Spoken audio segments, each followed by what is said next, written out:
हमारे नवरात्रि का तीसरा दिन है और इस बार क्या है कि दो द्वितीया हैं। द्वितीय दो होने के कारण ब्रह्मचारिणी को 2 दिन मिल गए, कल भी और आज भी। परसों हमने चालू किया था शैलपुत्री से, ब्रह्मचारिणी को 2 दिन मिले।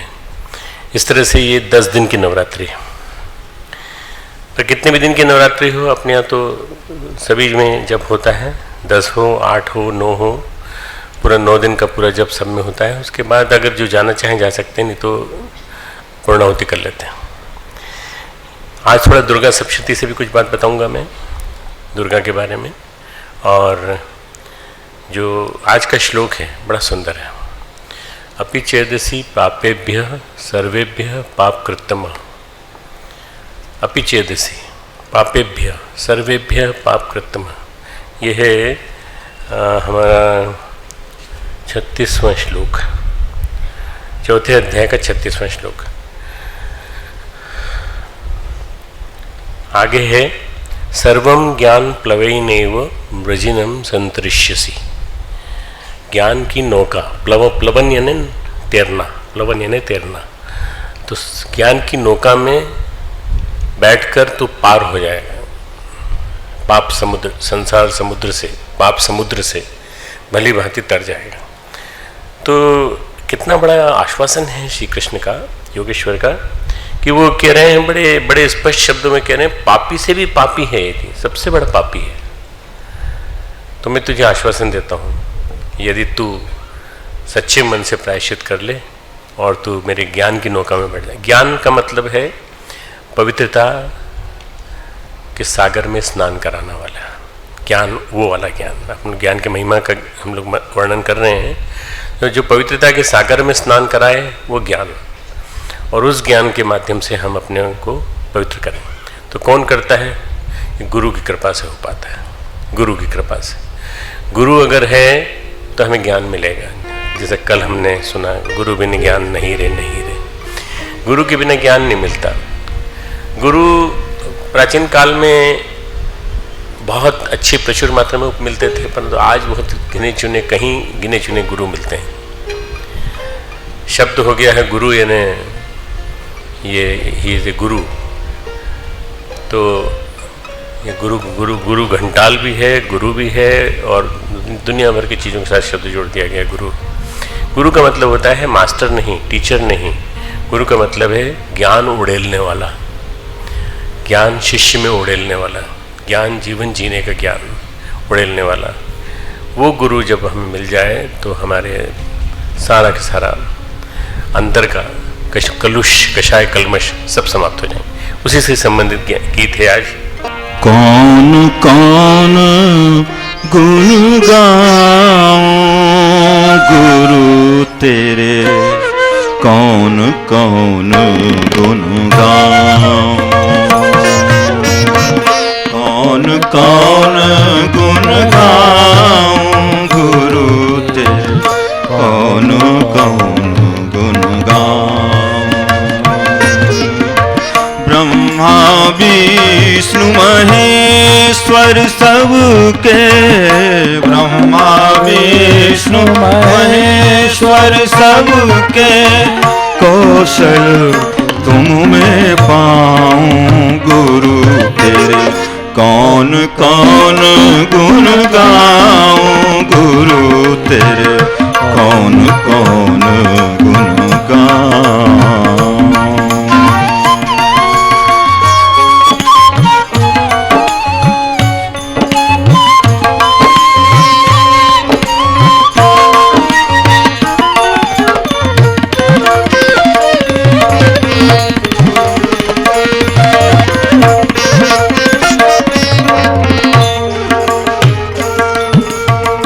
माँ धरती से धारण क्षमता, ममता सुचिता या उर्वरता।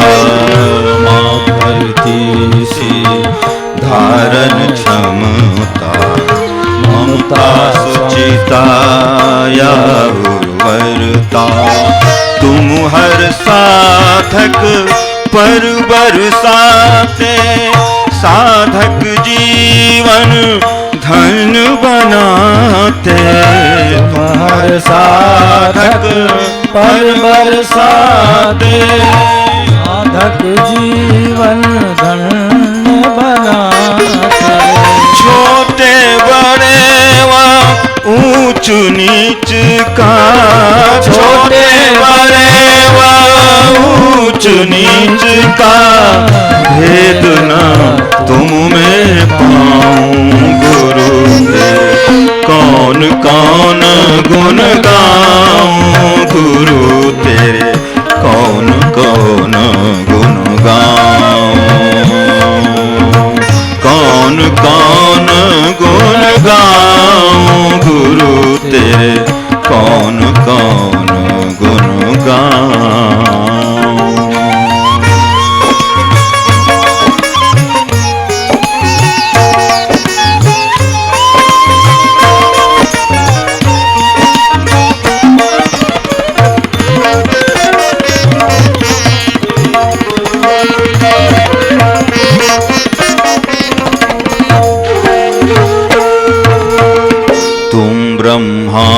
जैसे वरदानी विष्णु सरीखे पालक ज्ञानी। जैसे वरदानी विष्णु सरीखे पालक ज्ञानी। शिव जैसे प्रिय औढ़ दानी, शिव जैसे प्रिय औढ़ दानी। पुरुष रूप में माँ कल्याणी, शिव जैसे प्रिय औढ़ दानी। पुरुष रूप में माँ कल्याणी। अपना सब कुछ सौंप तुम्हीं को, अपना सब कुछ सौंप तुम्हीं को। मैं भी धन्य कहाऊं गुरु तेरे, कौन कौन गुण गाऊं गुरु तेरे, कौन कौन गुण गाऊं।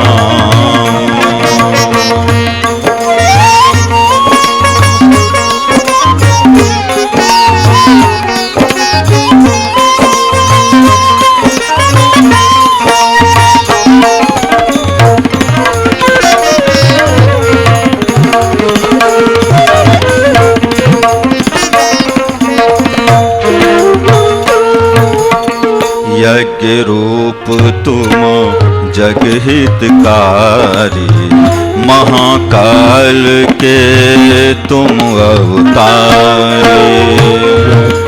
रूप तुम जग हितकारी, महाकाल के तुम अवतारी। अशिव विनाशक प्रलयंकारी, अशिव विनाशक प्रलयंकारी, अशिव विनाशक प्रलयंकारी, अशिव विनाशक प्रलयंकारी। युग निर्माणी टेक तुम्हारी, शिव विनाशक प्रलयंकारी। युग निर्माणी टेक तुम्हारी। जीव तुम्हारे लिए इसी हित, जीव तुम्हारे लिए इसी हित।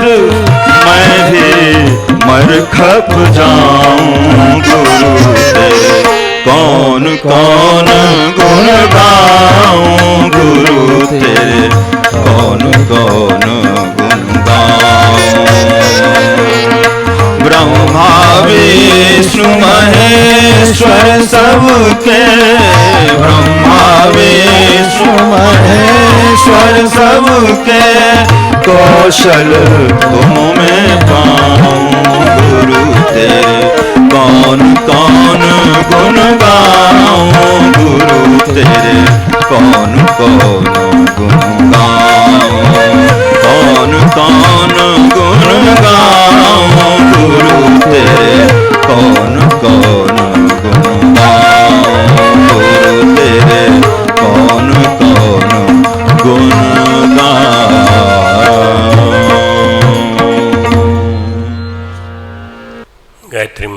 साथ साथ बोलेंगे। ओम भूर्भुवः स्वः तत्सवितुर्वरेण्यं भर्गो देवस्य धीमहि धियो यो नः प्रचोदयात्। ओम गुरुर्ब्रह्मा गुरुर्विष्णु गुरुरेव महेश्वरः गुरुः साक्षात् परब्रह्म तस्मै श्री गुरुवे नमः। अखण्डमण्डलाकारं व्याप्तं येन चराचरं तत्पदं दर्शितं येन तस्मै श्री गुरुवे नमः। मातृवत् लालयित्री च पितृवत् मार्गदर्शिका नमोस्तु गुरुसत्तायै श्रद्धा प्रज्ञायुता चया श्रद्धा प्रज्ञायुता। प्यारे प्यारे बच्चों, सभी छात्र छात्राओं, हमारे बीच में बैठे हुए सभी स्टाफ के सदस्य, टीचिंग, नॉन टीचिंग और अन्य बाहर से आए हुए हमारे भाइयों, आज जूडो कंपटीशन हुई है, तो जूडो कंपटीशन में पार्टिसिपेट करने वाले बच्चे भी हमारे बीच में बैठे हैं और उनको सबसे लास्ट में फिर मैं जो फर्स्ट 3 आए हैं उनको मेडल दूंगा। हमने ज्ञान के बारे में ये सोचा कि भगवान की अगर सबसे बड़ी जो पूजा हो सकती है तो वो क्या हो सकती है कि उनको हम जानने की कोशिश करें। तद्विद्धि पणिप्रातेन परिप्रश्नेन सेव्या, उनको जिज्ञासा पूछो, गुरु से जाके जिज्ञासा पूछो, उनके बारे में ज्ञान अर्जित करो। उपदेशन्ति ते ज्ञानम ज्ञानिनः तत्त्वदर्शिनः, ये पहला श्लोक था जो पहले दिन बताया। कल बताया यज् ज्ञात्वा न पुनर्मोहम एवं यास्यसि पांडव, ये मोह को प्राप्त नहीं होगा तू इसको जानने के बाद। सबसे ज़्यादा समस्या जो है मोह का ही आज थोड़ा जिक्र आज भी करेंगे। येन भूतानि अशेषेण दक्षस्यात्मन्यथो मयि, जिसको तू पाने के बाद इस ज्ञान के द्वारा संपूर्ण भूतों में केवल परमपिता परमात्मा के दर्शन करेगा। आज का तीसरा श्लोक है अपि चेदसि पापेभ्यः सर्वेभ्यः पापकृत्तमः। 36वां श्लोक सर्वं ज्ञानं प्लवेनैव वृजिनं संतरिष्यसि। इसको लिख लो, फिर से लिखो। शुरुआत करेंगे चेत। चेत का मतलब संस्कृत में होता है यदि तू अन्य।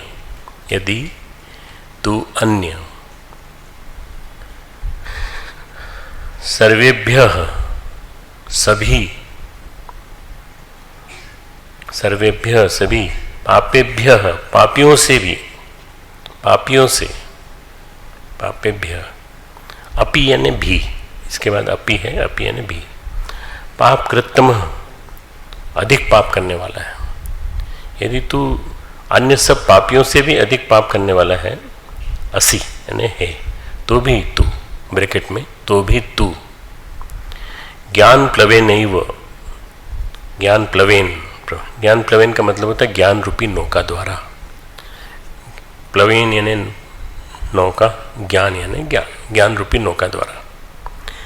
एव निस्संदेह, सर्वम यानी संपूर्ण, व्रजिनम शब्द जो आया है इसका मतलब है पाप समुद्र। व्रजिनम संस्कृत शब्द है, उसका हिंदी अर्थ है पाप समुद्र से। संतरिष्यसि, तर जाएगा, भली भांति तर जाएगा, तो पार कर लेगा उसको, पाप समुद्र को। तो सबसे बड़ी समस्या क्या है इस दुनिया में आने के बाद कि हम पिछले भी पाप इकट्ठे करके लेके आते हैं, इस दुनिया में भी पाप करते हैं, अनजाने से हो जाते हैं, जाने अनजाने से हो जाते हैं। तो इन सब से पार पाने के लिए क्या करें? सर्वम ज्ञान प्लवेनैव, ज्ञान की नौका में बैठे। गुरु ज्ञान देता है और उस ज्ञान की नौका में बैठेंगे तो हम पार हो जाएंगे। पापियों से भी सबसे ज्यादा पाप करने वाला इस ज्ञान से पार हो सकता है। तो पाप क्या है? पाप यानी अंधियारा, अधोगति, अंधलोक, निम्न योनिया। पाप यानी अंधियारा, अंधलोक, निम्न योनिया। दरअसल मनुष्य जीवन का जो भी परिभाषित होती है परिभाषा, वो चित्त की परिभाषा से होती है। मैं कहीं भी तुमको अध्यात्म की भाषा में बताऊंगा, किसी को भी, तुमको भी, बाहर भी कभी फील्ड में लेक्चर देता हूँ, यहाँ भी कभी लेक्चर देता हूँ, चित्त की परिभाषा से। चित्त जो है, जिसके चित्त की जैसी अवस्था है वैसे ही जीवन होगा। चित्त को जैसे ढाल लोगे, चित्त को जैसे चेंज कर लोगे, चित्त को जैसे मोल्ड कर लोगे, वैसे जीवन बदल जाएगा। चित्त में अंधकार है, गहरा अंधकार है, तो जीवन निम्नगामी होगा, अधोगामी होगा, ऊर्ध्वगामी नहीं होगा। चित्त की अवस्था प्रकाशपूर्ण है, चित्त में प्रकाश है, तो जीवन ऊर्ध्वगामी होगा। अब प्रश्न ये है कि चित्त में अंधियारा और चित्त में प्रकाश, ये कैसे आते हैं? ये कैसे आते हैं मैं बताता हूँ तुमको। चित्त में प्रकाश आता है हमारे सकारात्मक कर्मों से। हम जितने अच्छे पॉजिटिव एक्शंस लेते हैं अपने हाथ में, जितने अच्छे काम करते हैं, हमने किसी को दिया कुछ, हमने किसी को ज्ञान दिया, किसी को रास्ता बताया, किसी को जीवन जीने की राह सुझाई, हमने इस धरती को सुंदर बनाने के लिए बहुत सारे काम किए। तो ये हमारे शुभ कर्म हैं। सकारात्मक कर्मों से, हमारे शुभ कर्मों से, हमारे पुण्य कर्मों से, हमारे तप से हमारे चित्त में जो अंधियारा होता है वो चला जाता है, प्रकाश आ जाता है। और हमारे चित्त में अंधियारा आता है हमारे अशुभ कर्मों से, जो भी हम गड़बड़ करते हैं, उसकी निंदा इससे, इसकी निंदा उससे, उसकी निंदा, निंदा, चुगली, द्वेष, राग, द्वेष, too much attachment, too much detachment. Too much attachment is राग, टू मच डिटैचमेंट इज द्वेष। बहुत ज़्यादा गुस्सा, बहुत ज़्यादा किसी के प्रति मन में गुस्सा भर लेना, अशुभ कर्मों से, नकारात्मक होने से, हमारे दुष्कृत्यों से चित्त में अंधियारा होता चला जाता है। और जैसी चित्त की अवस्था होती है, प्रकृति उसको जीवन की डोर को उसी दिशा में चला जाती है। जैसे चित्त की अवस्था वैसे जीवन की हमारी डोर वैसे। मित्रों, तुमने सुना होगा नाम चित्रगुप्त। ये चित्रगुप्त जो है ना, और कोई नहीं है, अपना चित्त है, हमारा चित्त। कहीं नरक में बैठा है या कहीं ऊपर बैठा दंड देता रहता है, कोई नहीं है, हमारा चित्त है। हमारा चित्त ही चित्रगुप्त है, ये डिसाइड करता रहता है पूरा। चित्त की अवस्था स्वतः हमारे लिए परिस्थितियों को अच्छी या बुरी, अशुभ परिस्थितियों को जन्म देती है। हम जब कोई कार्य करते हैं, कोई देखे या ना देखे, कोई जाने या ना जाने, भाई हमें ये लगता ना कि कोई हमने अच्छा काम किया तो लोग देखें, हमने बुरा काम किया कोई न देखे, अंधेरे में करते हैं, चुपचाप करते हैं, पर उसकी चित्त पे अमिट छाप छूट जाती है, अच्छे काम की भी और बुरे काम की। कोई भी कर्म के साथ जो भाव जुड़े हैं, क्रिया के साथ जो भाव जुड़े हैं, विचार जुड़े हैं, उससे एक बीज का निर्माण हो जाता है। कर्म का बीज, कर्म बीज बन जाता है। और जो भी कर्म बीज है चित्त में संग्रहित हो जाता है। चित्त में इकट्ठा होने के बाद वो जरूर फलेगा, फलेगा जरूर, अभी नहीं तो अगले जन्म में, अगले जन्म फलेगा, पर फलेगा। फिर काल क्रम में पकता है, परिपाक होता है उसका, और यही हमारा बन जाता है अमिट प्रारब्ध। प्रारब्ध तुमने सुना होगा, प्रारब्ध, संचित, क्रियमाण, 3 तरह के होते हैं। प्रारब्ध, संचित, कलेक्टेड, क्रियमाण जो हम करते जा रहे हैं, इकट्ठा करते जा रहे हैं। जो हमने परिपाक किया वही हमारा बन जाता है अमिट प्रारब्ध। भगवद गीता में भगवान कहते हैं अर्जुन से, कब कहते हैं? जब सामने खड़े हैं पितामह भीष्म, आचार्य द्रोण, महाबली, महावीर, कर्ण, सारे कौरव योद्धा, अविजित, ये तीनों के तीनों अविजित हैं, इनको जीता नहीं जा सकता। पितामह भीष्म को इच्छा मृत्यु का वरदान प्राप्त था। जब तक वो इच्छा नहीं करेंगे तब तक उनको कोई नहीं मार सकता। आचार्य द्रोण को एक वरदान प्राप्त था, जब तक उनके हाथ में शस्त्र रहेगा उनको कोई मार नहीं सकता। तीसरा, कर्ण को एक वरदान था, जब तक उसके हाथ में विजय का धनुष है तब तक उसको कोई नहीं मार सकता। ये तीनों को वरदान प्राप्त था। इन 3 के होते हुए कौरव निश्चिंत थे कि पांडव हम पे विजय प्राप्त नहीं कर सकते, पर वो ये भूल रहे थे कि उधर कृष्ण है, जहाँ योगेश्वर हैं वहाँ विजय होगी, जहाँ कृष्ण हैं वहाँ सब कुछ होगा। पर वो भूल गए क्योंकि उन्होंने कृष्ण को कृष्ण नहीं माना, यादव माना।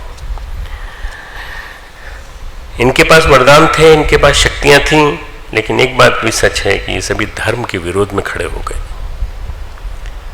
ये सभी धर्म के विरुद्ध में खड़े हुए। भगवान कहते हैं इन सब की नियति बन चुकी है पूरी की पूरी। मय्येव एते निहिता पुरुमेव, 11वें अध्याय का 33वां श्लोक, तुम जस्ट रेफरेंस के लिए लिख लो 11/33, 11वें अध्याय का 33वां। मय्येव एते, मेरे द्वारा, एते ये इन लोगों को, निहिता पहले ही मारा जा चुका है, निहिता है ना मारा जा चुका है, पुरुमेव पहले से ही मारा जा चुका है। तू चिंता मत कर, तू तो केवल धनुष बाण चला बस, मैंने मार दिया इनको। अगर किसी का मनोबल छीन लो तो आधा मार देते हैं। पाकिस्तान पे अपन ने भी अटैक किया ना, आधा मार दिया हमने, आधा मार दिया। अब छोटी मोटी 2-3 हरकतें हुई तो जवाब दे दिया गोलाबारी से, बस। कोई फिर से कोई चलाने की जरूरत है, फिर से कोई छोड़ने की जरूरत है, किसी को सर्जिकल स्ट्राइक करने की जरूरत नहीं, कोई जरूरत नहीं। एक सर्जिकल स्ट्राइक हो गई तो पूरा पाकिस्तानी समाप्त हो जाएगा, बस। केवल एक में इतना डरपोक होता है पापी, गड़बड़ करने वाला, गलत काम करने वाला, कि वो डर जाता है बुरी तरह से। तो मय्ये एते निहिता पुरुमेव, मेरे द्वारा ये पहले से ही मारे गए हैं, इसलिए तू चिंता मत कर। निमित्त मात्रम भव सव्यसाचिन, तो निमित्त मात्र बन जा सव्यसाची। बाएं हाथ से चलाने के कारण, दोनों हाथ से चला लेता अर्जुन, दोनों हाथ से धनुष चलाता था। दोनों हाथ से धनुष चलाना बड़ी विलक्षण कला है, पर वो दोनों हाथ से चलाता, दोनों हाथ से तलवार चला लेता, दोनों हाथ से तलवार चला। सव्यसाची, ये मेरे द्वारा पहले ही मारे जा चुके हैं। प्रकृति ने, परमात्मा ने उनका विनाश पहले ही कर दिया है, अब तो केवल फॉर्मेलिटी बाकी, बस केवल फॉर्मेलिटी, बस औपचारिकता, निमित्त होना भर बाकी। 3 वर्ड है, 3, इन तीनों को समझाऊंगा मैं। नीति, नियति और निमित्त। पहले भी इस क्लास में जो पुराने बच्चे हैं उन्होंने नोट किया होगा इसको, और मैं उन्होंने क्लास में किया होगा, परंतु शायद नए बच्चे बहुत हैं। नीति, नियति, निमित्त, तीनों शब्द बड़े गहरे हैं। आपके जीवन की नीति क्या है, पूछते हैं भगवान कि जीवन की नीति क्या है, आपने क्या पॉलिसी बनाई है अपने जीवन की, आप जीवन की शैली क्या है, आपके पॉजिटिव है कि नेगेटिव है। यदि आपके जीवन की शैली शुभ कर्मों को करने की है, दूसरों की पीड़ा में हिस्सेदार बनते हो, दुख दूर करते हो, तो ये आपके जीवन की नीति है।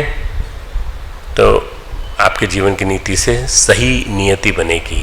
नीति अच्छी होगी तो नियति अच्छी बनेगी। जब अगर आप दूसरों का सत्व हरण करते हो अपने स्वार्थ के लिए, अपने अहंकार के लिए, दूसरों को पीड़ित करते हो, परेशान करते हो, शब्दों के द्वारा, वाक्यों के द्वारा अपमानित करते हुए किसी को अपमानित, पीड़ित करते हो, तो आपकी नीति क्या है, जीवन की जैसी नीति होनी चाहिए वैसी नियति हो जाती है। अगर कोई व्यक्ति अशुभ कर्म करता चला जाता है तो अशुभ भावनाओं के साथ, जिसके जीवन में नकारात्मकता लगातार हावी रहती है, उसकी नियति है उसका विनाश। आपको चिंता करने की जरूरत नहीं कि कोई आपको गाली क्यों दे रहा है। भाई देखो, मैं जिस स्थान पे बैठा हूँ उस स्थान पे मुझे बहुत सारे निर्णय ऐसे लेने पड़ते हैं जो कड़वे निर्णय होते हैं। कड़वे निर्णय होते हैं, कड़वे ऐसे होते हैं कि जहाँ ड्यू है वहाँ दिया जाएगा, जहाँ ड्यू नहीं है वहाँ नहीं दिया जाएगा। नहीं साहब, आप तो खजाने पे बैठे हो, आप तो किसी जिसको सैंक्शन कर दो कि पैसा मिल जाएगा, नहीं मिलेगा। मुझे रक्षा करनी है परम पूज्य गुरुदेव परवन्या माता जी को दिए गए आश्वासन की। तो मेरे दुश्मन बहुत बन जाते हैं, मेरे दुश्मन बहुत बन जाते हैं। दुश्मन इतने बन जाते हैं, मेरे प्रेमी भी बहुत हैं, प्रेमियों की संख्या बहुत ज़्यादा है, अधिक संख्या। पर दुश्मन जो बनते हैं उनकी की गई बुराई का मैं बुरा नहीं मानता। क्यों? मैं जानता हूं इनकी बुराई से इन्हीं को विनाश प्राप्त होगा। जो आपकी बुराई कर रहा है वो खुद विनाश को प्राप्त होगा। इसलिए आप कभी परेशान मत हुआ करो, तुम लोग कभी परेशान मत हुआ करो। तो हमारी पीठ पीछे बुराई करता है, हमको बार बार ये कहता है, बार बार टोकता है, तो तुम क्यों परेशान हो रहे हो?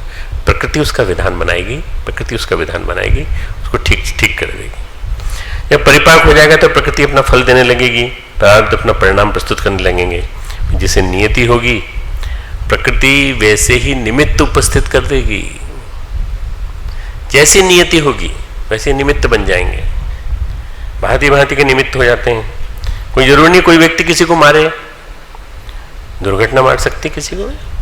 भाई साहब एक्सीडेंट में डेथ हो गई, कोई जा रहा है सांप काट गया, सांप निमित्त बन गया, काट खाया। कोई सांड आया सींग मार दिया, कोई हाथी आया कुचल दिया, सिंह आया खा गया, बिजली गिर गई, पेड़ गिर गया।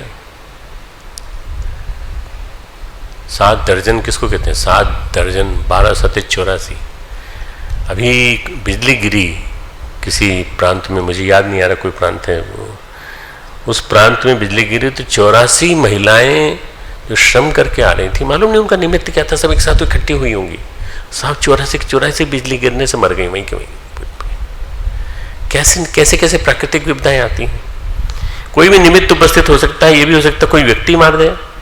भगवान ने कहा इन सब ने अपने जीवन की नीति निर्धारित कर ली है। नीति क्या थी? दुर्योधन चाहे कुछ भी करे हम उसके साथ खड़े रहेंगे। न जाने क्या हो गया था, दुर्योधन का हिप्नोटिज्म उनके ऊपर इतना हावी था कि धृतराष्ट्र कुछ भी करें, दुर्योधन कुछ भी करे, हम उसके साथ खड़े रहेंगे। दुर्योधन बहुत डोमिनेटिंग टेंडेंसी का था। दुर्योधन का नाम था सुयोधन, दुर्बुद्धि के कारण दुर्योधन पड़ गया उसका नाम, दुर्योधन।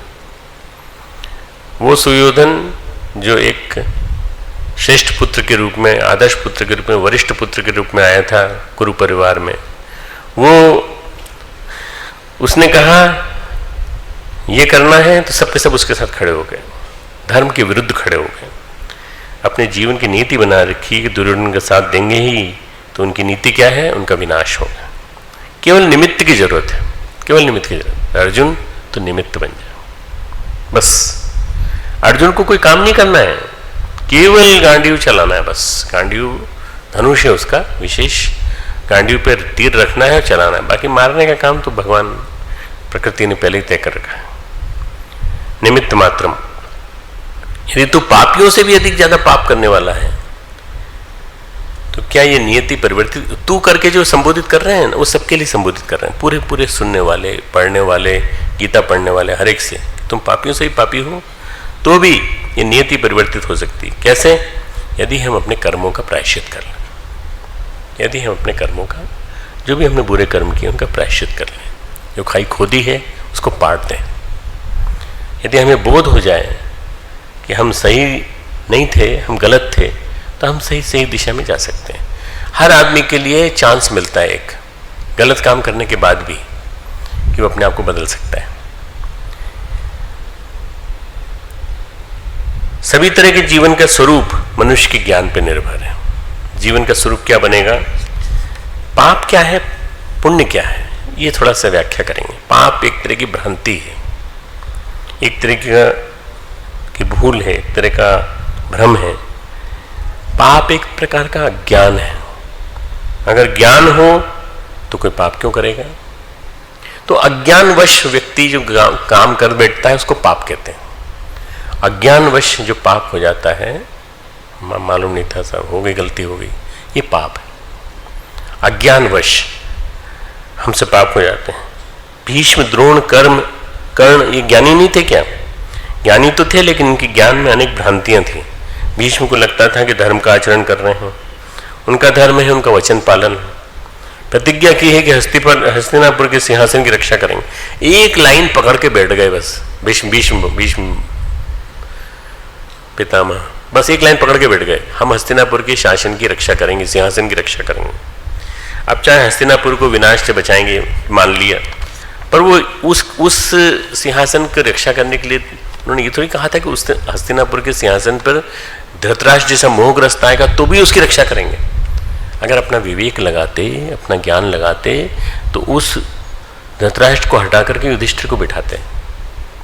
इसलिए नहीं कि उनके प्रति ज्यादा मोह था पांडवों के, बल्कि इसलिए कि उनकी रैशनल बुद्धि, उनकी इंटेलिजेंसिया क्या कहती है उनकी, वो उनको विवेकपूर्ण ढंग से यूज कर। मोह उन्हें ग्रसित कर रखा था ज्ञान को। जब मोह ज्ञान को ग्रसित कर लेता है तो पाप होने लगता है। तो हस्तिनापुर के सिंहासन पर धृतराष्ट्र जैसा मोहग्रस्त व्यक्ति आसीन हो गया, उसकी भी रक्षा करेंगे। अजीब आदमी है भीष्म। पितामह कह दिया हमने, दादाजी कह दिया तो अकल ही नहीं आई, समझ नहीं आई उनको। भरतवंश में जन्म हुआ था भीष्म का, भरतवंश में। जिस भरत के नाम पर ये देश भारत कहलाता है, उस भरतवंश में जन्म हुआ था। जो शकुंतला के पुत्र भरत, दुष्यंत के पुत्र भरत बहुत ही प्रतापी नरेश थे। अब तुम कल्पना करो कि जिस प्रतापी नरेश भरत ने जब अपने उत्तराधिकारी चुनने की बात आई, उनके 100 पुत्र थे, तो उन्होंने कहा 100 में से जो श्रेष्ठ समझते हो आप उनको चुन लो। उन्होंने कहा हम इन 100 में से नहीं चुनेंगे, ये 100 भी इंक्लूड हो सकते हैं उस टीम में जो आएगी हमारे पास, परंतु इन 100 के अलावा पूरे देश के सुयोग्य व्यक्ति अप्लाई करें, आवेदन दें, हम सब में से चुनेंगे। उन्होंने पूरी प्रजा, पूरी संपूर्ण जनता, उन्होंने कहा हमारे पुत्र के समान है, सारी के सारी प्रजा में से एक उपयुक्त पात्र को चुना जो कि उनका बेटा नहीं था। 100 बेटों में से एक बेटा नहीं था। एक आदर्श हमारे देश के आदि पुरुष भरत ने रखा, भरत ने, कि मैं चुनूंगा तो उसको चुनूंगा जो आदर्श होगा, जो इस देश को रक्षा कर सके, जिस देश की रक्षा कर सकेगा। सारे के सारे मेरे पैमानों पे जो सही उतरेगा वो, मैं मोहग्रस्त होकर नहीं बनाऊंगा किसी को। कुरुवंश का जो भार उठा सके, कुरुवंश का नेतृत्व कर सके, इस महादेश का, इस भारतवर्ष का, भारत बहुत बड़ा था उस जमाने में। भारत ऐसा कहते हैं कि अफ्रीका से लेकर के और वियतनाम, कंपूचिया तक पूरा भारतवर्ष था, ग्रेटर इंडिया।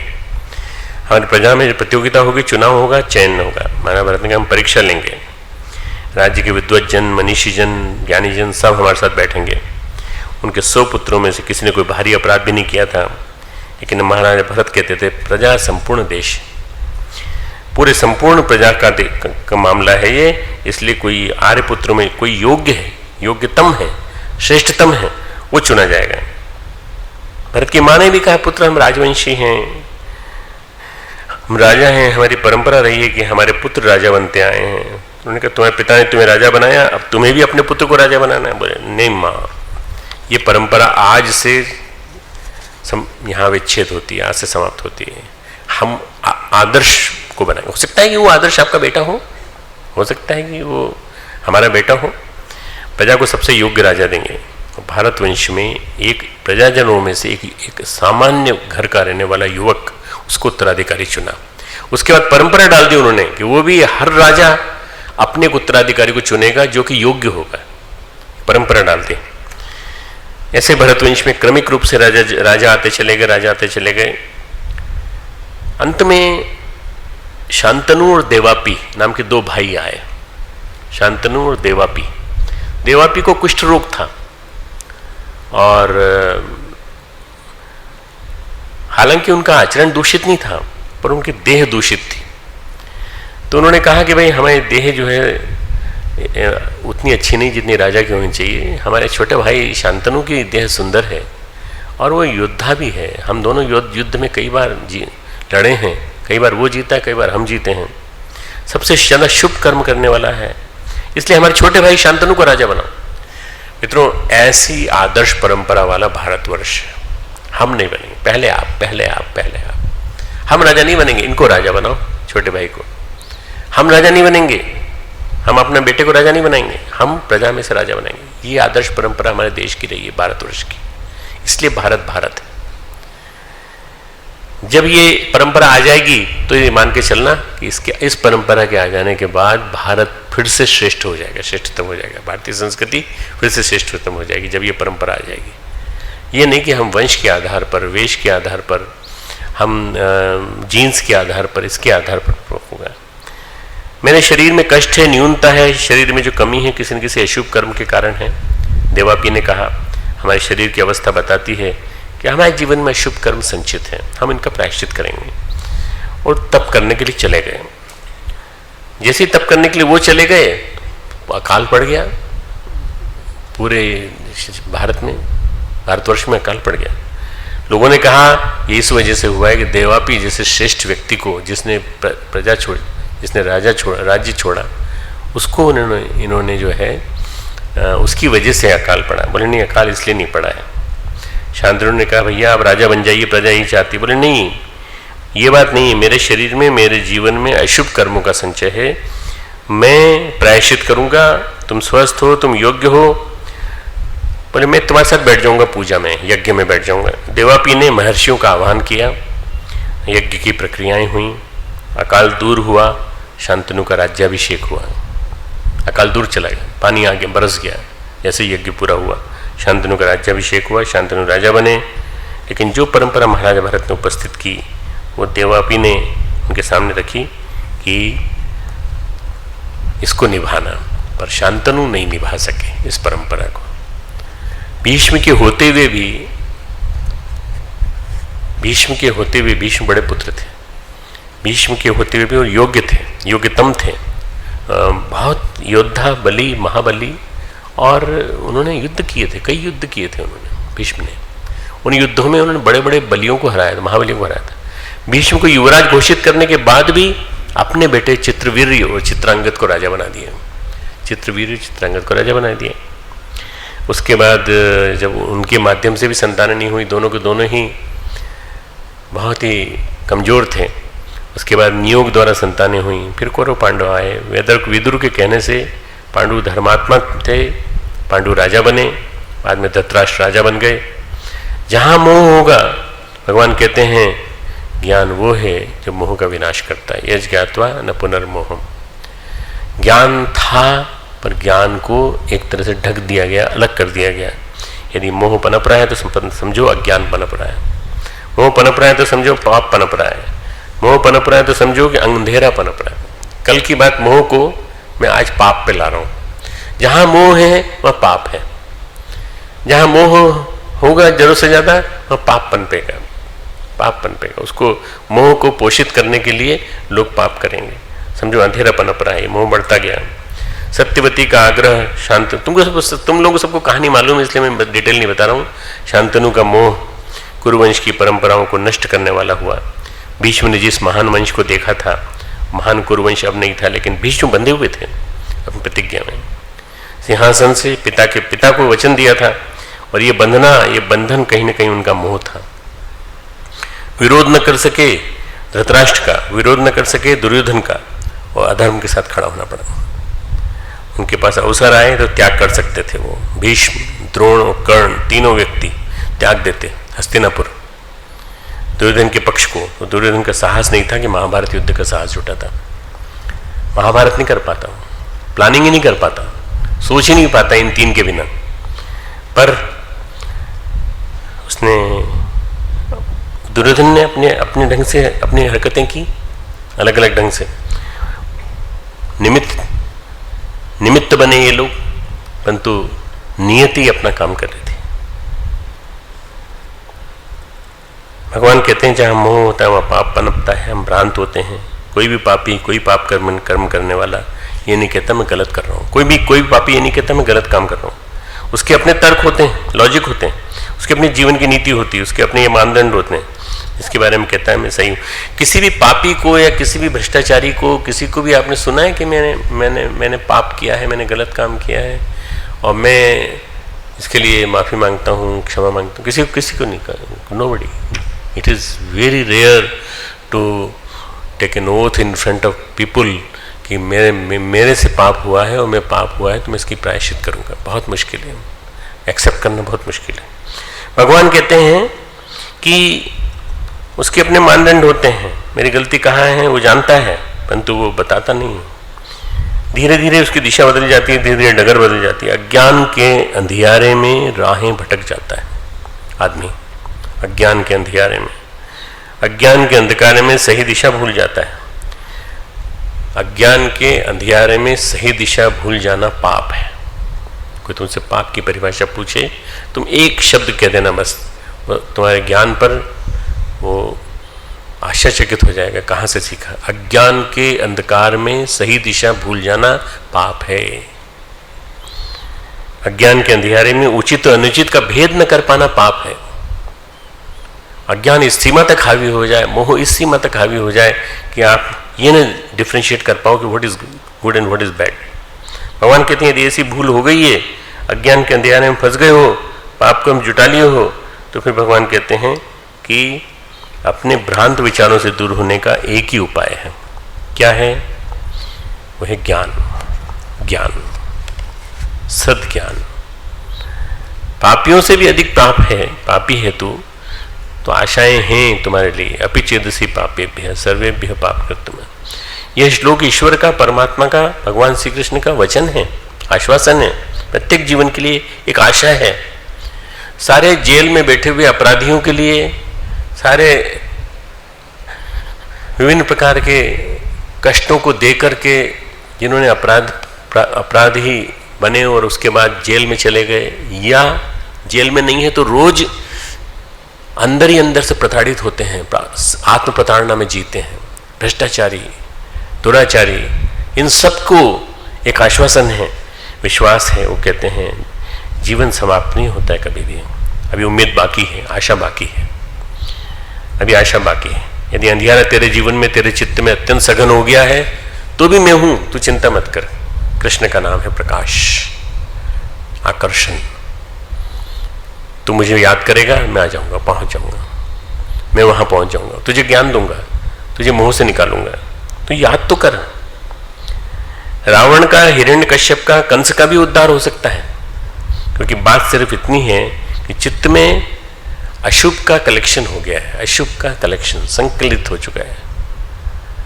चित्त में संकलित अशुभ जो है वो पापी बना देता है व्यक्ति को। बस उसका प्रायश्चित हो सकता है, परिमार्जन हो सकता है। कोई मान लो कोई बर्तन कोई गंदा हो गया हो, या कोई आपके पास कोई इलेक्ट्रॉनिक इक्विपमेंट है वो गंदा हो गया, तो आप साफ कर देते हैं उसको। कूड़ा कचरा जमा हो जाता है, हर साल दिवाली आने वाली है, भी दिवाली के पहले सब घरों में सफाई होगी, सबके घरों में न जाने कितना कचरा निकलेगा, नया रंग रोगन करवाते हैं। इसी तरह से चित्त का भी रंग रोगन करवाओ, नए सिरे से सफाई करो। चित्त की भी वही अवस्था है, चित्त में अंधियारा संकलित है, चित्त में अंधियारे की वजह से कालिमा और कषाय कलमश, वो जो दिया निकलता है ना, दिया तो दिए के धुआं निकलता है, धुआं जो है उसकी वजह से कालिक जम जाती है। वो जो कालिक जमा है तुम्हारे चित्त में, उसको साफ करो, परिमार्जित किया जा सकता है। ठीक है, हमने गलतियां की, मानते हैं, हम प्रायश्चित कर सकते हैं। हम समझे तो सही कि हमने गलतियां की, हम मानने को तैयार नहीं कि हमने गलतियां की। कहीं हमारी भ्रांति है, कहीं हमारे भ्रम है जो हमारी दिशा को विकृत कर रहे हैं। भगवान कहते हैं पाप हैं, पाप कर चुके तुम, पाप होते हैं, मैं मानता हूं, पाप की परिभाषा बता चुका हूं तुमको। पाप को तुमने कर लिया, ये इतनी बड़ी गलती नहीं है, पर उससे ज्यादा बड़ी गलती क्या है, होश में नहीं आ रहे हो आप होश में नहीं आ रहे हो। होश में आ जाओगे तो पता चल जाएगा भाई कन्फेशन भी किया जा सकता है, कन्फेशन भी किया जा सकता है, और इसके बदले में अच्छे कर्म करके अपने दुष्कर्मों का प्रायश्चित किया जा सकता है। बेहोशी छाई हुई पड़ी है सबके ऊपर, बेहोशी छाई पड़ी। ज्ञान है जागरण अज्ञान की मूर्छा से, ज्ञान जागरण है अज्ञान की मूर्छा से। अगर ज्ञान आ जाए अंदर, सद्ज्ञान अगर अंदर पहुंच जाए तो जागरण हो जाएगा। हम सोए पड़े अज्ञान में सोए पड़े, मोह की मूर्छा से सोए पड़े। महाभारत में देखें तो भीष्म अपने वचन से बंधे हुए हैं, द्रोण अपने पुत्र मोह से बंधे हुए हैं। महान विद्वान, महारथी योद्धा, महान आचार्य, बस एक बात कहीं मन में बैठ गई उनके, एक गांठ कहीं मन में बैठ गई उनके कि हमारे मन में हमारा जो बेटा है अश्वत्थामा, उसको हमारी पत्नी, उनकी पत्नी का नाम था कृपि, KRIPI, कृपि। द्रोण को दूध नहीं पिला सकी तो उसने क्या किया, आटा घोल करके पिला दिया। इतनी गरीबी हमारी, हम इतने स्किल्ड योद्धा, वरदान प्राप्त योद्धा, और हम ऐसी स्थिति है अश्वत्थामा को पीने के लिए दूध नहीं दे पाए। मैं अपने बेटे के लिए वैभव इकट्ठा करूंगा। उन्होंने कुरुवंश में नौकरी की, आचार्य नियुक्त हुए, तनख्वाह लेना चालू की कुरुवंश की। जैसे ही दूषित तन आना चालू हुआ वैसे वे विचार दूषित होते चले गए।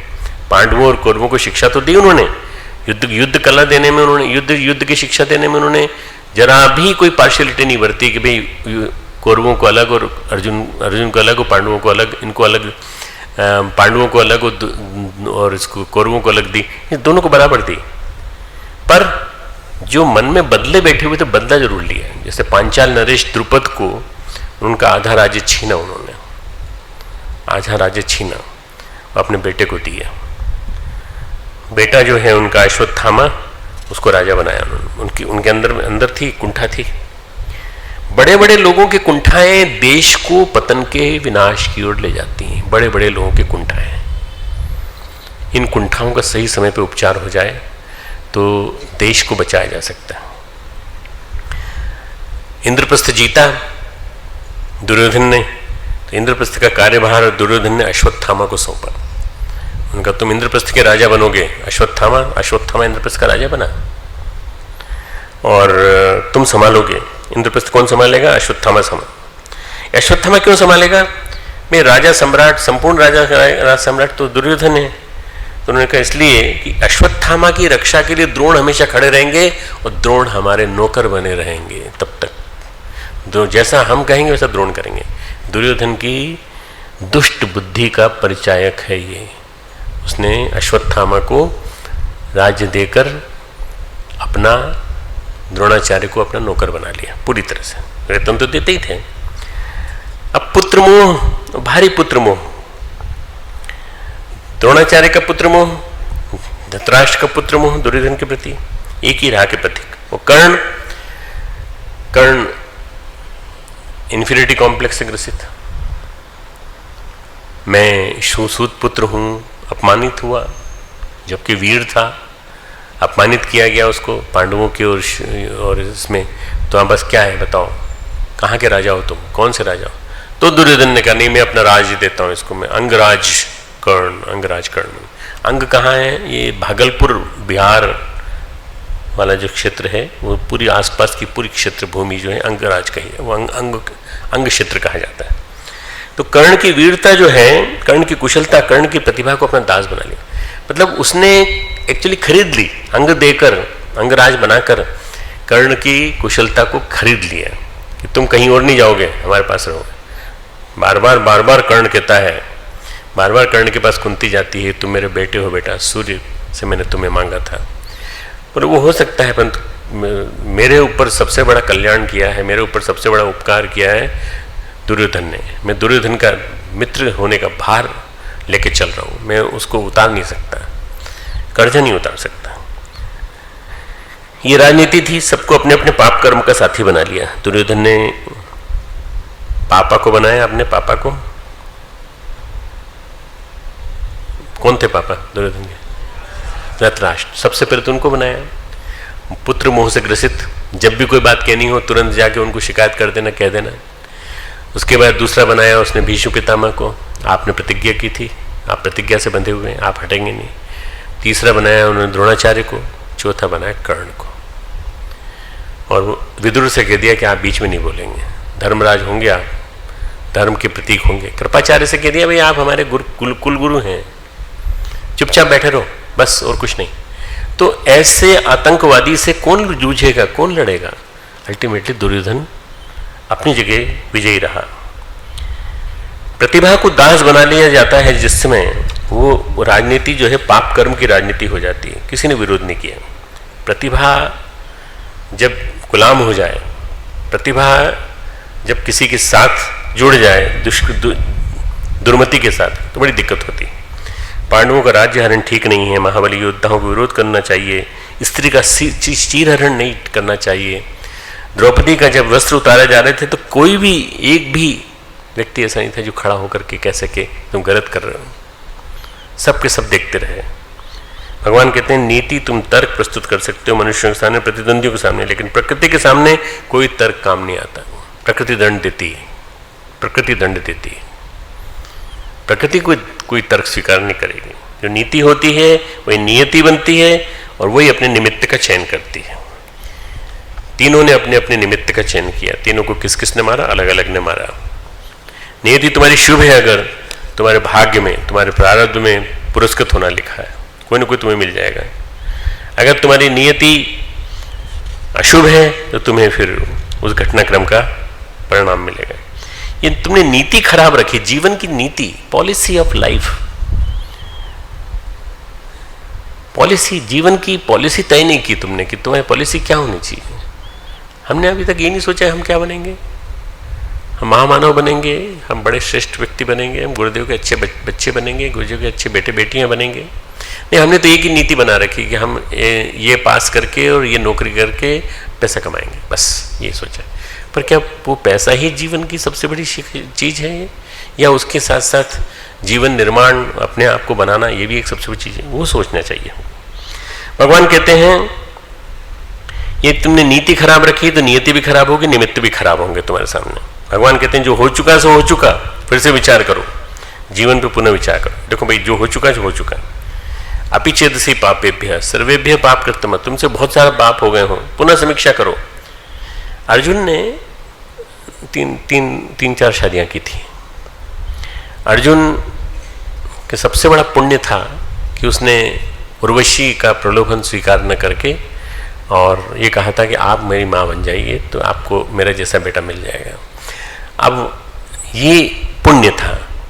बाकी उलूपी करके नागालैंड से लेके आया था, न जाने कहाँ कहाँ से तो घूम घूम के युद्ध जीतते हुए उसने अपने बहुत सारे उसकी 2-3-4 पत्नियां थी। तो अर्जुन जो है उसने कोई पाप कर्म नहीं किया, परंतु निश्चित रूप से वो उतना ज़्यादा संयमी नहीं था जितने बड़े संयमी या संयम के गुरु उसके गुरु थे श्री कृष्ण। भगवान कहते हैं कि समीक्षा करो, अपनी एनालिसिस करो, जब तक तुम्हारे जीवन की नीति क्या रही है, तुमने पाप किए हैं, पाप कुछ और नहीं, तुम्हारी भ्रांत धारणाएं हैं। हम कई बार ऑब्सेस हो जाते हैं अपनी धारणाओं के प्रति, अज्ञान के कारण दिशा भटक जाते हैं, घटनाएं घटित होती हैं तो फिर उसके बाद कोई न कोई एक आता है जो दिखाता रहा। जैसे वाल्मीकि को नारद ने दिशा दिखाई, भाई ये बताओ तुम जो इतना पाप कर्म कर रहे हो इसमें तुम्हारी कोई मदद करेगा घर का व्यक्ति? बोले हम उन्हीं के लिए तो करते हैं, सारा पैसा उनको ले जाकर देते हैं। जब पूछ के आओ, पूछ के आए तो उन्होंने सबने मना कर दिया, पाप में साथ नहीं देंगे, जो तुम लाते हो उसमें साथ देंगे हम। बस उस दिन उनकी दिशा बदल गई। रत्नाकर होश में आ गए और होश में आते ही रत्नाकर का ऋषित्व प्रकट हो गया। और उसी रत्नाकर ने जैसे ही एक क्रोच पक्षी का वध देखा तो अंदर से काव्य फूट पड़ा। यहाँ माँ निषाद करके जो उन्होंने लिखना चालू किया तो वाल्मीकि रामायण प्रकट हो गई। वही वाल्मीकि जिन्होंने सीता को अपने संरक्षण में रखा। अंगुलीमाल बचपन में किसी ने उसको उंगली दिखाई, यही है वो, यही है वो, यही है वो डाकू। किसी ने उसको चिढ़ाया, बलशाली था अंगुलीमाल, लोग उसे अपमानित करते रहे, तो उसने क्या कर दिया, उंगली काटना शुरू कर दी। उंगली, सबकी उंगली काट लेता था, उंगलियों की माला पहनता था वो। उसको होश में लाए भगवान बुद्ध। उन्होंने कहा बेटा क्या कर रहा है तू, ये क्या कर रहा है? उंगलियां काटता है, सबकी उंगलियां काटता है, उंगलियों को गले में धारण करता है, तो पाप कर रहा है, पाप इकट्ठा कर रहा है। कुछ लोगों ने तुमको अपमानित किया होगा, जो लोग चिढ़ा रहे थे, अपमानित कर रहे थे, वो भी तो भ्रांति में थे। कभी वो भ्रांति में थे, कभी तुम भ्रांति में हो। इतना अनर्थ करने से क्या फायदा? बुद्ध पुरुष का सानिध्य मिला, बुद्ध पुरुष का प्रकाश मिला, बुद्ध पुरुष की शक्ति मिली, वो अंगुलीमाल बदल गया। अंगुलीमाल ने उनके चरणों में सिर रख दिया। तो महाराज आप बताइए, इस पाप से मैं मुक्त हो सकता हूँ क्या? इतने लोगों के मैंने उंगलियां काटी हैं, कैसे मुक्त हो सकता हूँ? चल मेरे साथ चल। होश में लाए, जागरण हुआ और वही अंगुलीमाल उनका शिष्य बन गया। अब उस अंगुलीमाल को उन्होंने कहा कि तुम जरा ऐसा एक काम करो, तुम भिक्षा मांग के लाओ, भिक्षा पात्र में।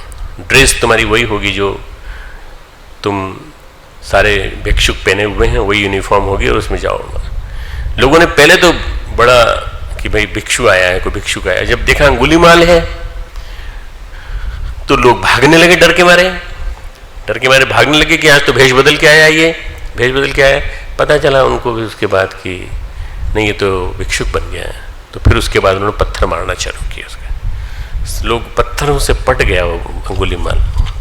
ईर्ष्या थी सभी उनके शिष्यों को भी कि इसको इतना प्यार क्यों किया इन्होंने, इस पापी को इतना प्यार किया।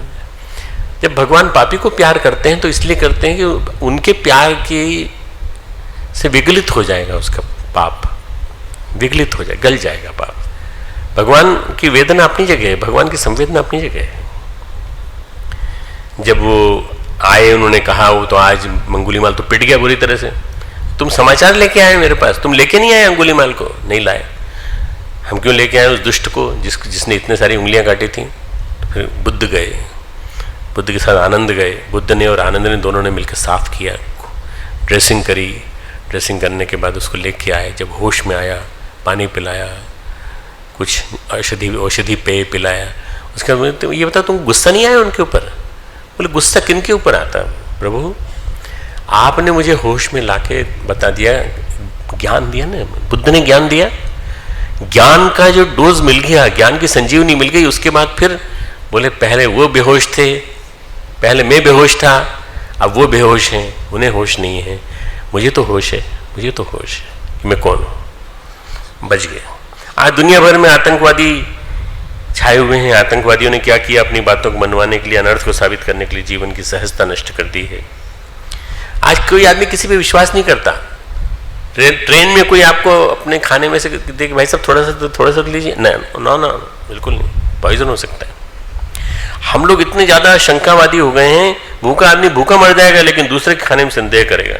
रेल में, बस में, हवाई जहाज में डर लगता है कहीं कुछ हो न जाए।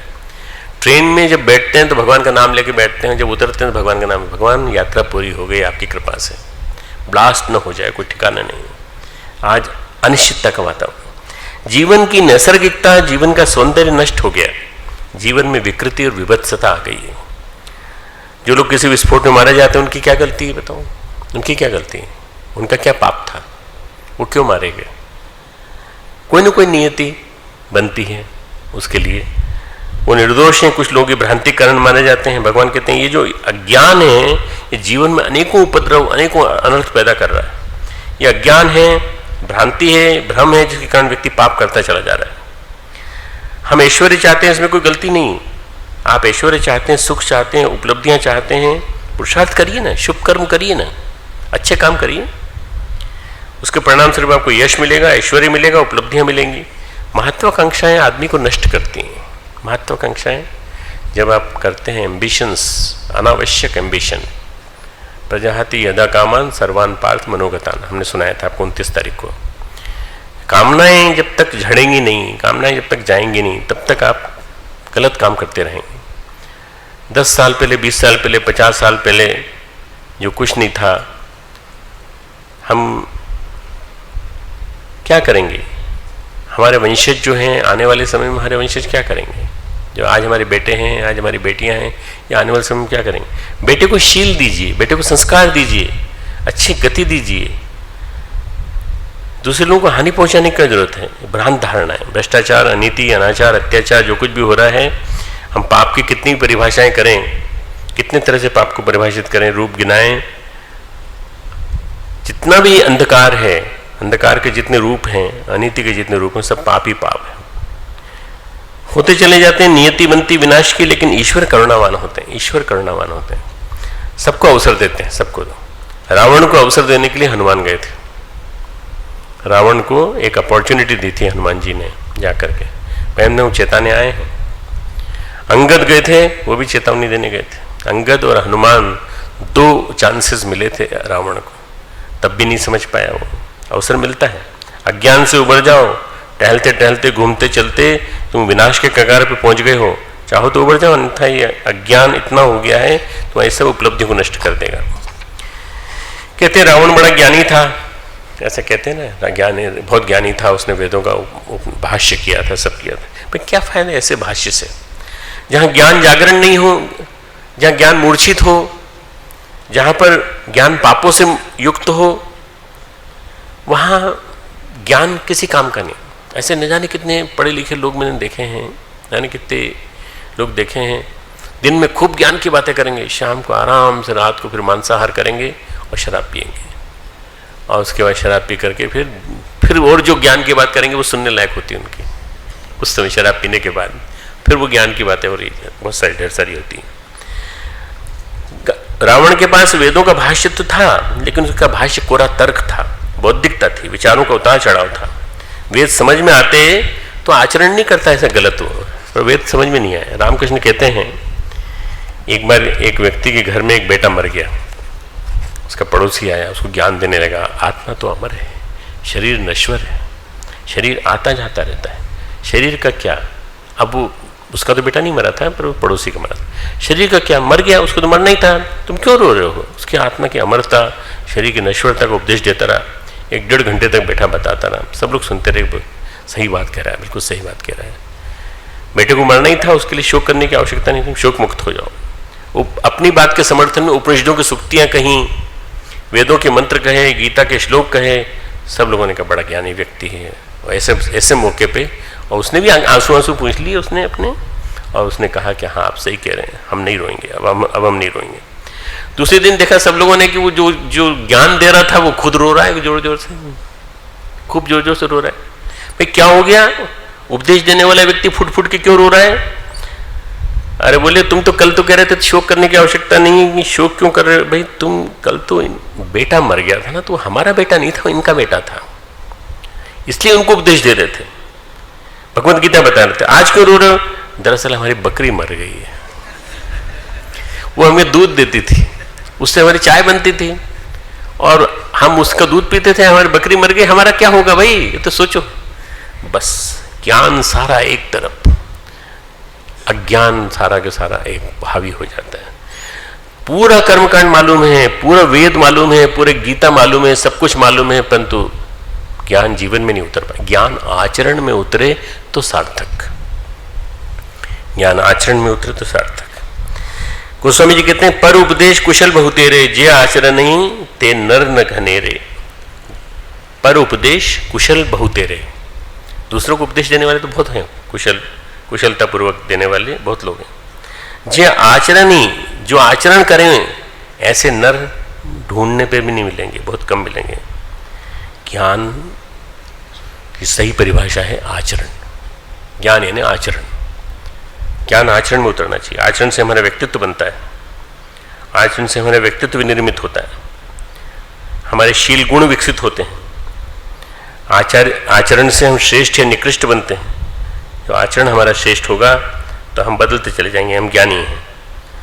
सत्य की बात कहना सब लोगों ने किया, सत्य की बात सबने कही, पर सत्य को जीवन में उतारा तो स्वप्न में देखे हुए, स्वप्न में कही हुई बात के आधार पर करने वाला विश्वामित्र हरिश्चंद्र एक ही था, जिसने विश्वामित्र को अपना राज्य दे दिया, स्वप्न में आदेश देना।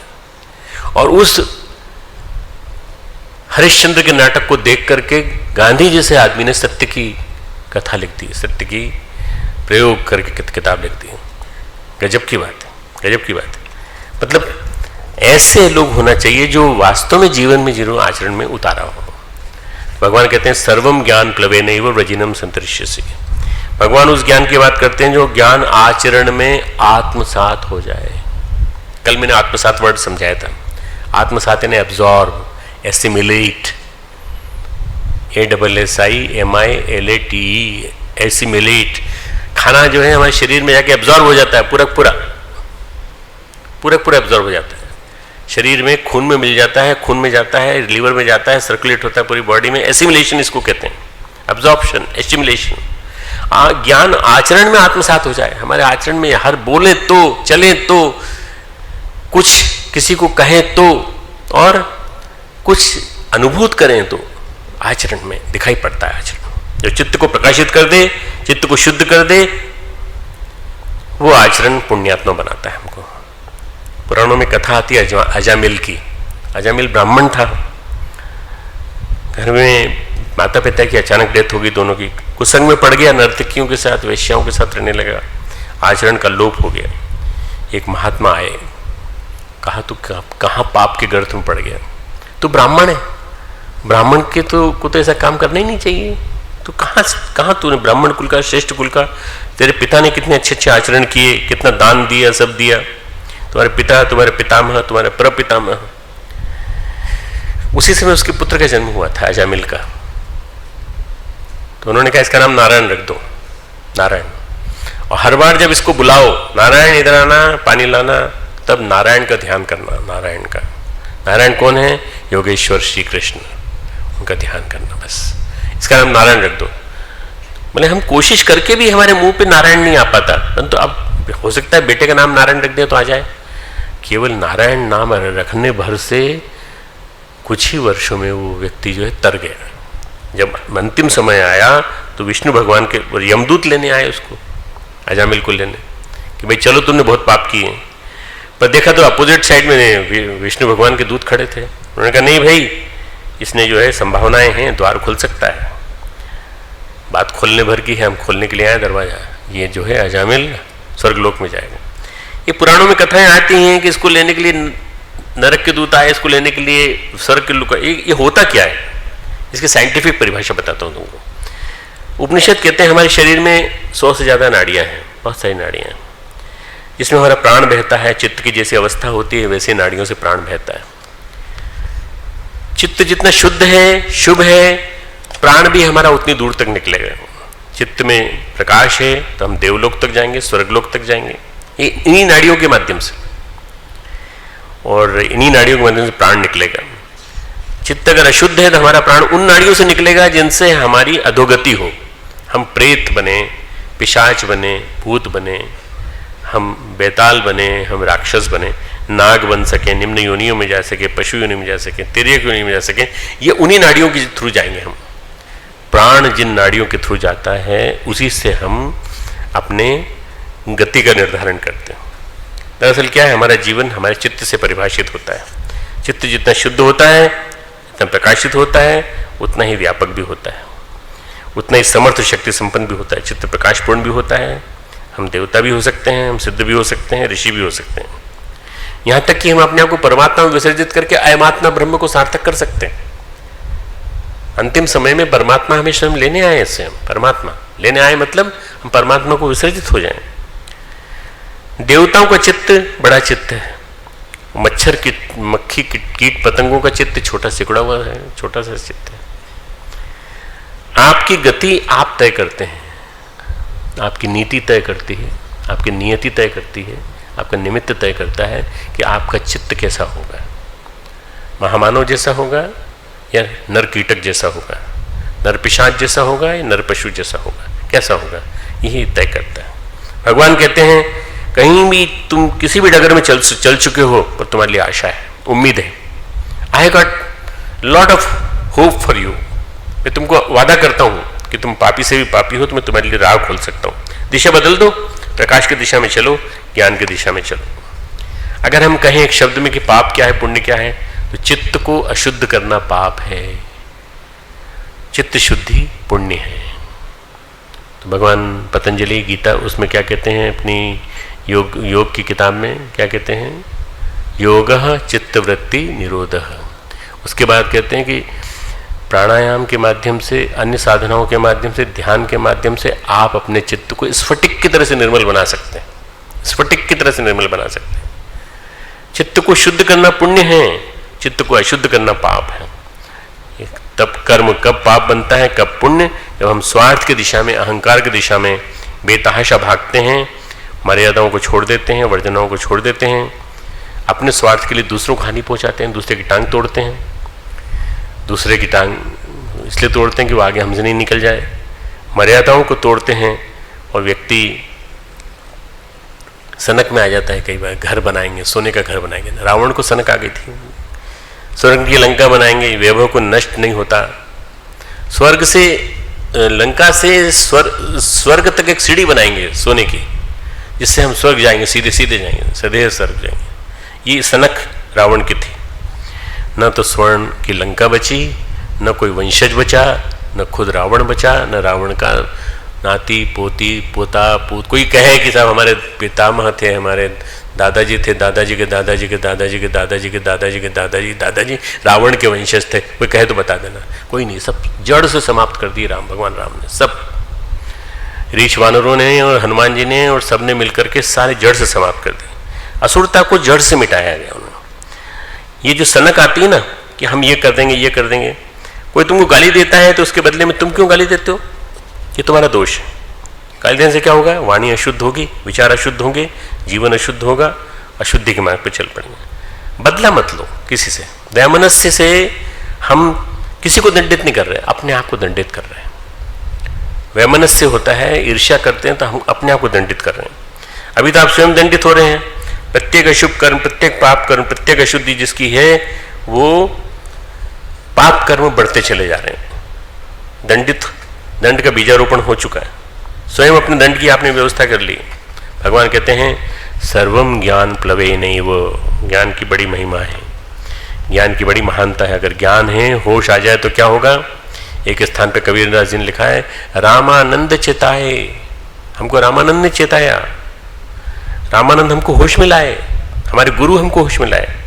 अरे तू ये क्या कबीर की तरह, कबीर जो जुलाहे की तरह से काम करता रहेगा, चल उठ, तू भगवान का काम कर, हमारा काम कर। गुरु वो होता है जो हमको होश में लाता है, गुरु वो होता है जो हमारा मार्गदर्शक होता है, गुरु वो होता है जो हमें ज्ञान के चक्षु देता है, हमारी मूर्छा को तोड़ता है। गुरु हमारी मूर्छा को तोड़ के हमें पाप कर्म से पुण्य कर्म की ओर ले जाता है, अंधकार से प्रकाश की ओर ले जाता है। चैतन्य महाप्रभु ने शिष्टाष्टक लिखे हैं, शिक्षाष्टक। आपदम नैव आपदा, कोई भी आपदा आपदा नहीं होती, कोई आपत्ति आपदा नहीं होती। संपदम नैव संपदा, यथार्थ आपदा ये संपदम नहीं, कोई संपदा भी सच्ची संपदा नहीं होती। आपदम वही विस्मरणम विष्णु, आपदा एक ही है जब आप भगवान को भूल जाएं। आपदम वही विस्मरणम विष्णु, संपदम वे स्मरणो हरि, संपत्ति क्या है? भगवान का स्मरण आ जाए, वापस लौट आए। कोई आपदा आपदा नहीं होती। यथार्थ आपदा यह है कि हम नारायण को, श्री हरि को भूल जाएं। यथार्थ आपदा है, यथार्थ मुसीबत है कि हम ज्ञान से वंचित रह जाएं। जो लगातार लगातार अपने चित्त को अशुद्ध करने की दिशा में चल पड़ते हैं वो पापी हैं और पाप इकट्ठा कर रहे हैं। ये सबसे बड़ी आपदा है। मालूम नहीं कोई रजिस्टर है कि नहीं कि कहाँ क्या आपदा घट रही है, कहाँ कोई वो हो रहा है, कहाँ कोई भूस्खलन हो रहा है। सबसे बड़ी आपदा आपके जीवन में घट रही है क्योंकि आप पाप कर रहे हैं। आपको पता भी नहीं कि आप इकट्ठा कर रहे हैं, आप स्टोर कर रहे हैं। इसके परिणाम अच्छे नहीं होंगे।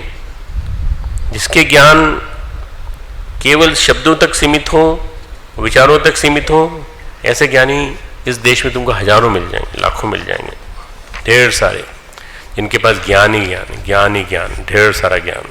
मैं जानता हूँ कई लोगों को, उनके जीवन में क्या है मैं ये भी जानता हूँ, परंतु वास्तव में सही अर्थों में क्या है, हम ज्ञानी उसको कहते हैं जिसके पास विचार हैं। नहीं, ज्ञानी वो नहीं है। ज्ञानी वो है जिसके पास आचरण है। विचार के साथ आचरण है वो ज्ञानी। विचार के साथ जो आचरण है, ज्ञान यदि आचरण में आ जाए तो आपको पाप से तत्क्षण मुक्त कर सकता है।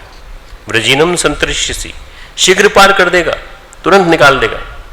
व्रजीनम संतरिष्यसि, जो उन्होंने वर्ड यहां बोला है,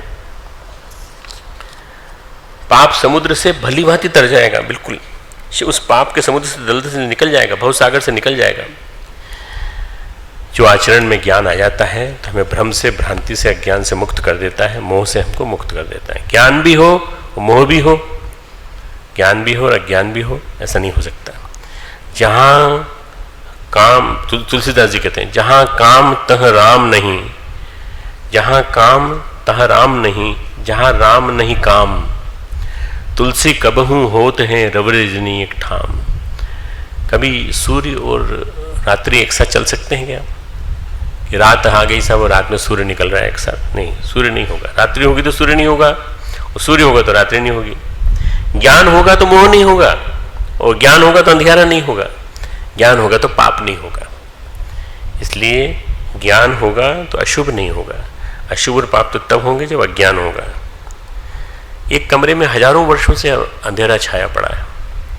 उस हजारों वर्षों के अंधियारे कक्ष को उजाला करने में कितना टाइम लगेगा? आप इंजीनियर्स को बुलाइए, सबको, उनसे कहिए, तो कैलकुलेट करेंगे, कमरे को कैलकुलेट करेंगे। तो कहेंगे साहब इसमें साहब इतने लक्स की, इतनी यूनिट की, इतनी लाइट्स लगानी पड़ेंगी, तब जाके उजाला आएगा। हम कहते हैं कुछ भी नहीं करो, आप कुछ भी मत करो, आप एक मोमबत्ती लेके चले जाओ बस अंदर। धीरे से प्रकाश एक एक करके कितना ही बड़ा एरिया हो, कितना ही बड़ा एरिया हो, पूरे में प्रकाश फैल जाएगा। धीरे धीरे प्रकाश फैलेगा। जैसे ही वो मशाल जलेगी या मोमबत्ती जलेगी, प्रकाश ही प्रकाश हो जाएगा। 1000 वर्षों का, सैकड़ों वर्ष का अंधेरा गायब हो जाएगा। आपके अंदर न जाने कितना अंधेरा भरा पड़ा है, उसको, पाप को निकालो, ज्ञान की ओर बढ़ चलो। ज्ञान प्रकाशित हो गया तो पाप को समाप्त होते हुए, होश आते हुए देर नहीं लगेगी। आज की बात यही समाप्त, पूरी की पूरी। अब 3 लोगों के नाम ले रहा हूँ।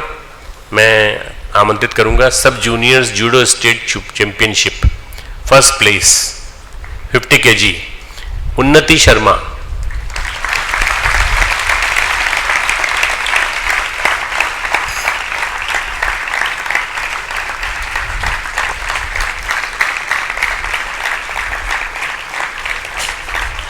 लगे तो नहीं, लेक्चर सुनाने के बाद हमने दिया है बेटा।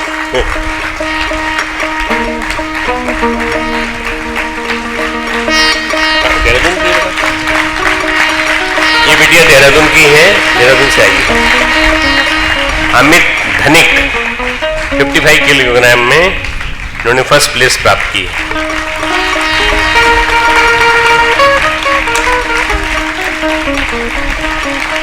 ये भी देहरादून के हैं। वेट करना पड़ा बेटा। Aishwarya first place 55 kg।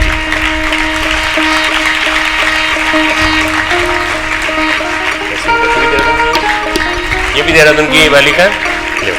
Aishwarya गोसाई, तीनों बच्चों को बधाई।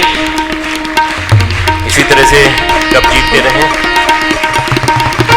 उनके साथी हैं जो बजा रहे, पीछे तालियां बजा रहे, तुम भी बजा दो साथ में।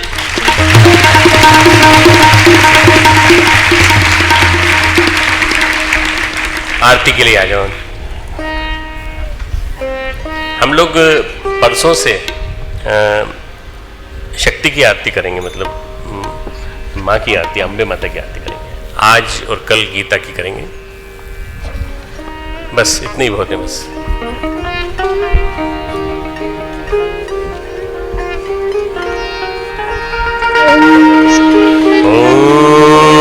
यं ब्रह्म वेदान्तविदो वदन्ति परं प्रधानं पुरुषं तथान्ये विश्वोत्पत्ते कारणमीश्वरं वा तस्मै नमो विघ्नविनाशनाय। ॐ यं ब्रह्मा वरुणेन्द्र रुद्रमरुतः श्रुण्वन्ति दिव्यैस्तवैः वेदैः साङ्गपदक्रमोपनिषदैः गायन्ति यं सामगाः। ध्यानावस्थितगतेन मनसा पश्यन्ति यं योगिनो यस्यां तं न विदुः सुरासुरगणा। देवाय तस्मै नमः, देवाय तस्मै नमः। ओम जय भगवद गीते, जय जय भगवद गीते। हरि कमल विहारी, हरि कमल विहारी, सुंदर सुपुनीते। ओम जय भगवद गीते। कर्म सुमर्म प्रकाशिनी कामा शक्ति हरा, कामा शक्ति हरा। तत्व ज्ञान विकासिनी, तत्व ज्ञान विकासिनी, विद्या ब्रह्म परा। जय भगवद गीते। निश्चल भक्ति विधाई निर्मल मलहारी, निर्मल मलहारी। शरण रहस्य प्रदायिनी, शरण रहस्य प्रदायिनी, सब विधि सुखकारी। ओम जय भगवद गीते। राग द्वेष विदारिणी कारिणी मोद सदा, तारिणी मोद सदा। भव भय हारिणी तारिणी, भव भय हारिणी तारिणी, परमानंद प्रदा। ओम जय भगवद गीते। आसुर भाव निवासिनी नाशिनी तम रजनी, नाशिनी तम रजनी। देवी सद्गुणदायिनी, देवी सद्गुणदायिनी, हरि रस का सजनी। ओम जय भगवद गीते। ममता त्याग सिखावनी हरि मुख की वाणी, हरि मुख की वाणी। सकल शास्त्र की स्वामिनी, सकल शास्त्र की स्वामिनी, श्रुतियों की रानी। ओम जय भगवद गीते। दया सुभावर सावनी मातु कृपा की जय, मातु कृपा की जय। हरि पद प्रेम दान कर, हरि पद प्रेम दान कर, अपनों कर लीजे। ओम जय भगवद गीते। ओम जय भगवद गीते, जय जय भगवद गीते। हरि कमल बिहारी, हरि कमल बिहारी, सुंदर सुपुनीते। ओम जय भगवद गीते, जय जय भगवद गीते। ओम जय भगवद गीते। दोनों हाथ ऊपर कर लो। गायत्री मंत्र के माध्यम से जो आज ज्ञान सुना, उस ज्ञान को धारण करने की प्रार्थना। ओम भूर्भुवः स्वः तत्सवितुर्वरेण्यं भर्गो देवस्य धीमहि धियो यो नः प्रचोदयात्।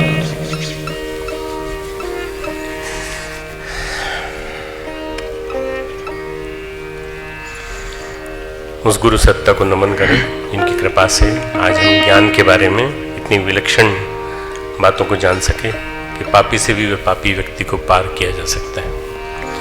ओम नमो अनंताय सहस्रमूर्तये सहस्रपादाशिशिरोरुवावे सहस्रनाम्ने पुरुषाय शाश्वते सहस्रकोटि युगधारिणे नमः सहस्रकोटि युगधारिणे नमः।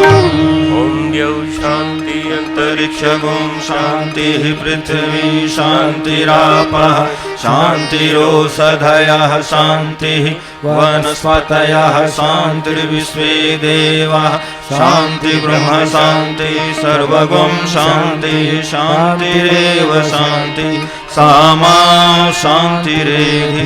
ॐ शान्ति शान्ति शान्ति सर्वारिष्ट सुशान्तिर्भवतु।